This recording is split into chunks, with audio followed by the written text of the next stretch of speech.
Hello दोस्तों, नमस्कार। स्वागत है आप सभी के एजुकेशन मंत्रा में। दोस्तों, बात करने वाले हैं नई प्राथमिक शिक्षक भर्ती, एडेड जूनियर शिक्षक भर्ती, यूपीएसआई, लेखपाल भर्ती और पीजीटी असिस्टेंट प्रोफेसर भर्तियों की लेटेस्ट अपडेट के बारे में। तो दोस्तों, वीडियो को लाइक एंड शेयर बिल्कुल करें और चैनल पर फर्स्ट टाइम विजिट कर रहे हैं तो सब्सक्राइब करके बेल आइकन को हिट कर लें, जिससे कि लेटेस्ट वीडियो की नोटिफिकेशन लगातार मिलती रहे। तो चलिए दोस्तों, वीडियो को स्टार्ट करते हैं। दोस्तों, कल और परसों से लगातार जो नई प्राथमिक शिक्षक भर्ती का मुद्दा है, चैनल के माध्यम से उठाया जा रहा है। तो ऐसे में आज के समाचार पत्रों में भी इस खबर को प्रमुखता से प्रकाशित किया गया है। और क्यों न प्रकाशित किया जाए, जो समय है, मियाद है, वो धीरे धीरे बीतती जा रही है और अभ्यर्थियों को खासी चिंता है कि आखिरकार कमेटी की रिपोर्ट कब आएगी।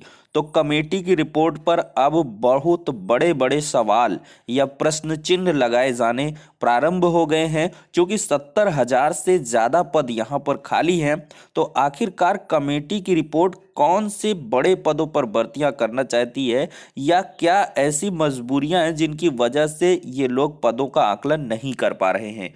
तो देख सकते हैं आज के समाचार पत्रों में, रिक्त पदों के आकलन में अटकी प्राथमिक शिक्षक भर्ती।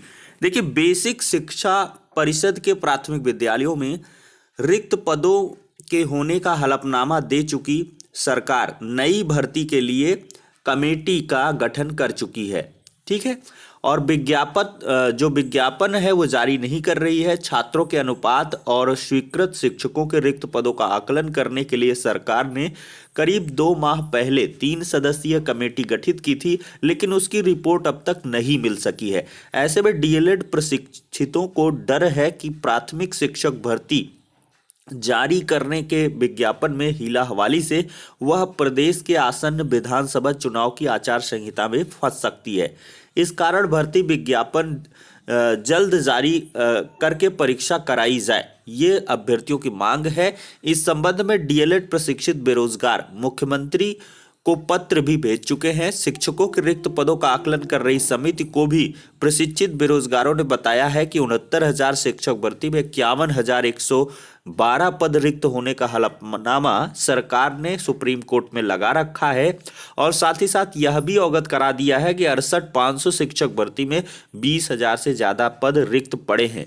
इसे भी नई भर्ती में जोड़ने की मांग की गई है। यह भी मांग रखी है कि कोरोना काल के बाद परिषदीय प्राथमिक विद्यालयों में प्रवेश अधिक हुए हैं। इस कारण पद के आकलन में सितंबर मध्य तक हुए प्रवेश के आंकड़ों को अनुपात में शिक्षकों के शामिल करते हुए रिक्त पदों की गणना की जाए।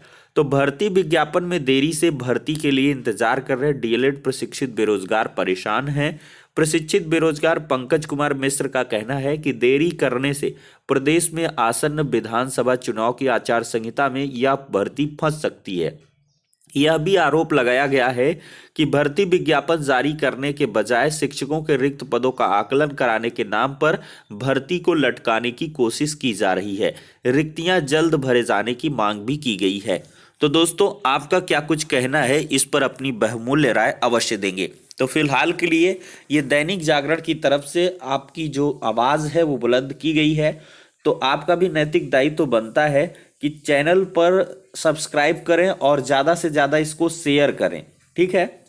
और शेयर करेंगे तभी ये कई लोगों तक पहुंचेगी बात, और आपकी भी जो बात है वो मानस पटल पर सबके पहुंचेगी कि हाँ भाई, लाखों पद खाली है। अन्यथा क्या है कि योगी जी हों और चाहे मोदी जी हों, हर जगह पर ये चीज़ें प्रचारित और प्रसारित हो रही हैं कि भाई 1.25 लाख पदों पर भर्तियां हुई हैं। योगी सरकार काम दमदार, 1,25,000 पदों पर भर्तियां। तो ये माना जा रहा है कि भाई बहुत बड़ी भर्तियां हो गई, लेकिन ये भी तो सच्चाई होनी चाहिए कि कम से कम 70,000 लाख पद, 2 लाख, 3-3 लाख पद यहाँ पर शिक्षकों के खाली हैं। पैब की रिपोर्ट कहती है और यूनेस्को की रिपोर्ट कहती है कि यूपी में इतने पद खाली हैं, देश में इतने पद खाली हैं। तो उसका भी तो यहाँ पर कुल मिला के प्रचार प्रसार होना चाहिए। और एक शिक्षक के भरोसे पूरे विद्यालय चलते हैं। 100 से 150 की छात्र संख्या है, सिर्फ एक शिक्षक वहाँ पर है। तो ये छात्र शिक्षक अनुपात कहाँ पर एक आदर्श रूप लेता है। तो इस पर भी यहाँ पर चर्चाएं होनी चाहिए। तो फिलहाल के लिए दोस्तों अब अगली अपडेट की तरफ बढ़ते हैं। योगी जी बोले हैं संस्कारहीन शिक्षा राष्ट्र प्रेम और राष्ट्रद्रोह में अंतर नहीं कर पाएगी। 1,80,00,000 बच्चों के अभिभावकों के खाते में भेजे गए 19 अरब रुपए।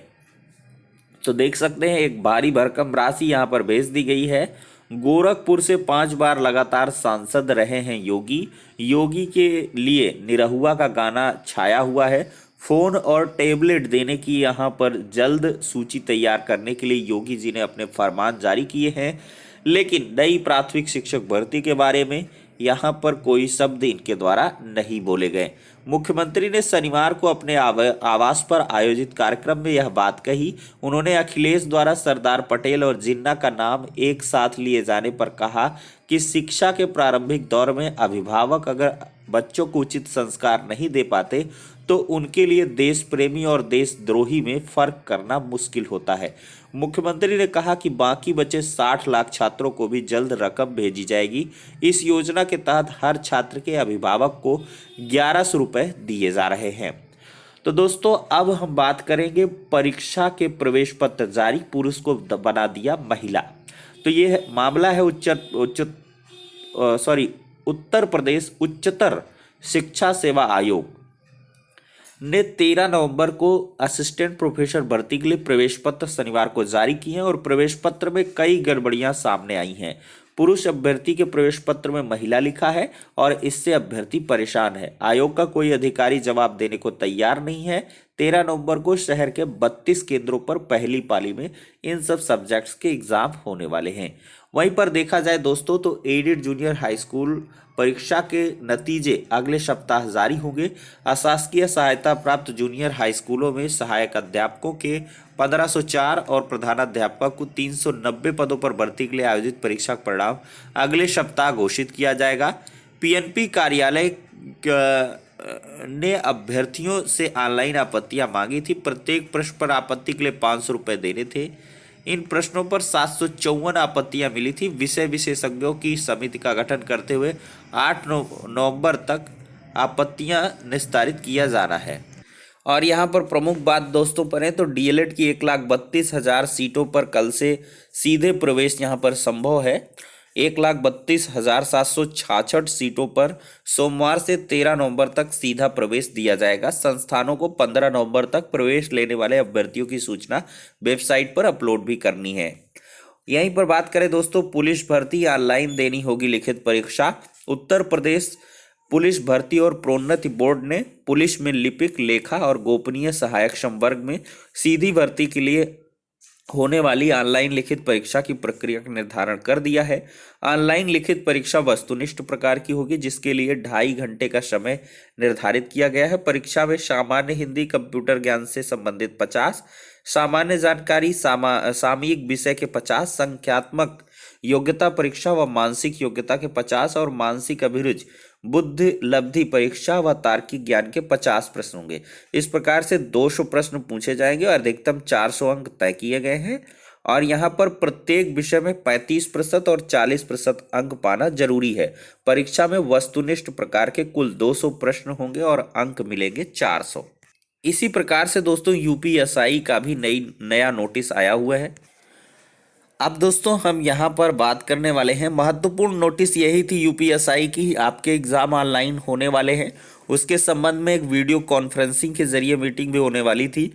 उसके संबंध में जो भी रिलेशन में अपडेट होगी प्रोवाइड कर दी जाएगी। फिलहाल परीक्षाएं एकदम से कंफर्म है और 40% अंक आपको भी पाने हैं। सेम ऐसा ही नोटिस आपको उसमें भी देखने के लिए मिलेगा। और साथ ही साथ इसके लिए आप लोग तैयारियां स्टार्ट कर दीजिए। 40% आपको अंक हर एक सेगमेंट में लाने हैं, तो ये भी एक महत्वपूर्ण बात रहने वाली है। अब दोस्तों बात करें 50 परसेंटाइल पर लेखपाल भर्ती में आवेदन।